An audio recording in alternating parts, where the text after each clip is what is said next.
ইমামুদ্দুনিয়া feel হাদিস হযরতে আবু আব্দুল্লাহ মুহাম্মদ ইবনে ইসমাইল আল বুখারী রাহমাতুল্লাহি আলাইহি উনি যখন বুখারী শরীফের মধ্যে কোনো হাদিস উনি তুলতেন, যখন লিখতেন, এর আগে তিনি আমার রাসূলকে জিজ্ঞেস করতেন, ইয়া রাসূলুল্লাহ, আমি এই হাদিস কানা লিখতেছি, এই হাদিস কানা কি আপনি রাসূলের হাদিস?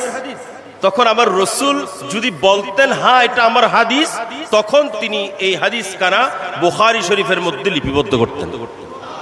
পরে করে বলি, ঠিক তেমনি আমার বিশ্বাস ইমাম আহলে সুন্নাত रहनुमाए तरीकत आलम बरदार अहले सुन्नत शेखुल मशाइख हुजूर किबलाए आलम এই তাসকিরাতুল কিরাম প্রথম খণ্ড, দ্বিতীয় খণ্ড, তৃতীয় খণ্ড, চতুর্থ খণ্ড, এই খণ্ডগুলো যখন তিনি রচনা করেছেন, এর আগেই আপনারা সবাই সাক্ষী আছেন, আমরা সবাই সাক্ষী আছি, ইমাম আহলে সুন্নাত আগে মাজারাতের জিয়ারতের মধ্যে গেছেন।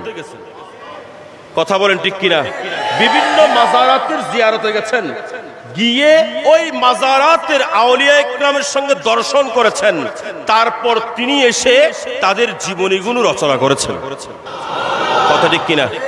সুতরাং ইমাম আহলে সুন্নাত, একটু আগে মুফতি আহলে সুন্নাত বলে গেছেন, ওখান থেকেও আপনারা জানেন যে ইমামে হাশিমি তিনি শুধু মাজারের উপরে নয়, তিনি মাজারের উপরে দাঁড়িয়ে মাজারের ভেতরে যিনি সাহেবে মাজার আছেন, ইনার সঙ্গে যিনি কথা বলতেন, ইনার নাম ইমাম হাশিমি।